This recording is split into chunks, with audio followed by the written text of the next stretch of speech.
Hello, everyone. This is CC Movie. Let's continue with the story of Liv and Marty, two sisters with completely different personalities who deeply love each other. But before we begin, I have a question.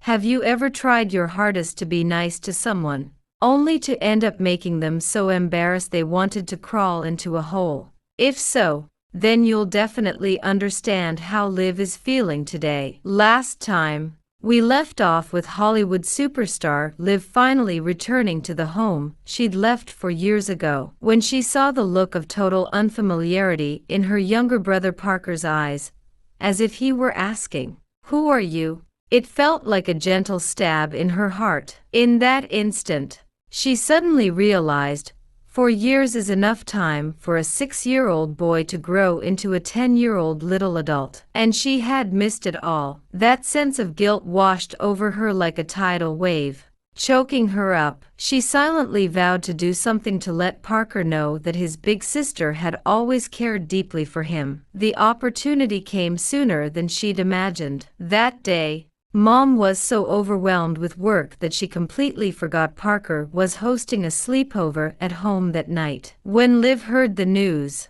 her eyes lit up. It was a sign, a chance from the heavens to make amends. Liv volunteered, "Leave it to me. I've thrown parties in Hollywood." Mom glanced at her, hesitated for a second, but was ultimately won over by the eager spark in Liv's eyes. Over the next few days, Liv dug up everything she could remember that Parker liked: jellied fish, ketchup, the dinosaur chases duckling game, and more. The more she prepared, the more excited she became. Her heart felt as light as a happy little bird. She thought, Parker is definitely going to be touched. He'll know that his big sister has never forgotten him. She's always remembered what he likes. She even imagined the moment Parker pushed open the door, his eyes lighting up as he rushed over to hug her and say, "Big sis, you're the best." But she'd forgotten that this was what Parker liked 4 years ago. However, reality never follows a script. The moment Parker walked into the living room with his friends, the air froze. Parker wished he could squeeze himself into the sofa to hide, or just vanish on the spot. He felt his image in his friends' eyes had plummeted from cool guy straight to a baby who still needs his big sister to coddle him. His friends murmured under their breath, "Wow, your sister is unique. So are we having Jell-O with ketchup tonight? That game looks like it's for kindergartners." Every remark felt like a needle piercing Parker's skin. Liv watched Parker's awkward expression, and the smile on her face gradually froze. A voice inside her said, "I've messed up again." "You've messed up again." Finally, unable to take it anymore, Parker grabbed his friends and turned to walk away. Watching this, Liv suddenly realized it wasn't Parker she was trying to make amends with, but the version of herself who had left home 4 years ago. What she had given Parker wasn't what he needed, but a placebo of guilt-ridden comfort that she wanted to offer. But Liv's troubles were far from over. Hollywood was merely a home on the screen. Her real home and school were what she had to face every day. You might think, a big star, who wouldn't want to be her friend? But the reality was quite the opposite. Her classmates looked at her with either awe or curiosity. No one dared to speak to her first. This loneliness hurt more than any negative criticism. Maddie saw this. As her younger sister, Maddie usually wore an "I don't care about anything" expression. But deep down, she cared about Liv more than anyone else. So Maddie secretly approached Ocean, a gentle classmate, and asked her to reach out to Liv. Liv was thrilled and shared the good news with Maddie as soon as she got home. But Maddie accidentally let it slip, and when Liv realized Ocean was a friend Maddie had arranged for her, she got angry. "What gives you the right to make decisions for me? Do you think I can't make friends?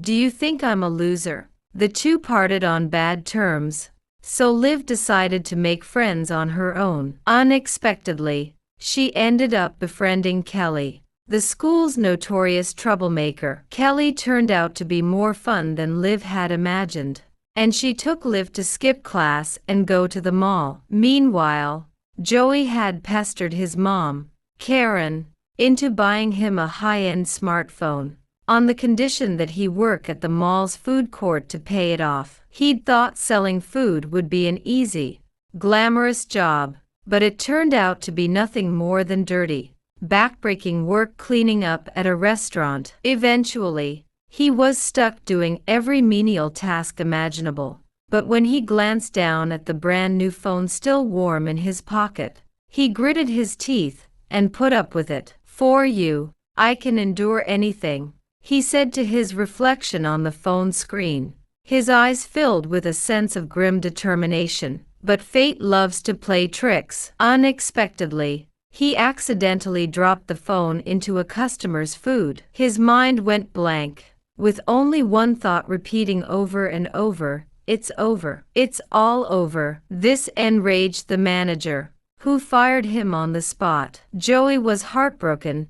Not only had he lost his job, but his phone was broken too. Joey suddenly felt like he might be the unluckiest person in the world. Meanwhile, over at Maddie's place, her mom Karen found out about skipping class. Maddie immediately stepped forward and admitted it was her who skipped, not Liv. Her mom was furious and grounded Maddie for a month. When Liv found out, she felt a mix of emotions. She recalled how she'd snapped at Maddie, remembered saying, "I don't need you," and thought about the foolish things she'd done out of spite. She finally understood.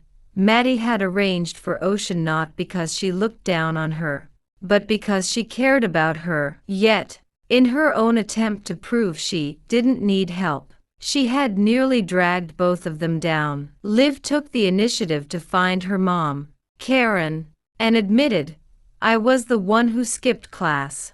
It had nothing to do with Maddie. It was me who acted tough and made bad friends. It was me who skipped class to go out and have fun. I'm willing to take full responsibility." After saying those words, she felt the weight that had been pressing on her chest for so long finally lift. It turned out that true courage isn't about not needing others, but about admitting when you do need help and having the courage to admit your mistakes. Well, that's all for today's story. I'm CC Movie. See you next time. Don't forget, if you have a family member like Maddie, tough on the outside but soft on the inside, why not go tell her thank you tonight?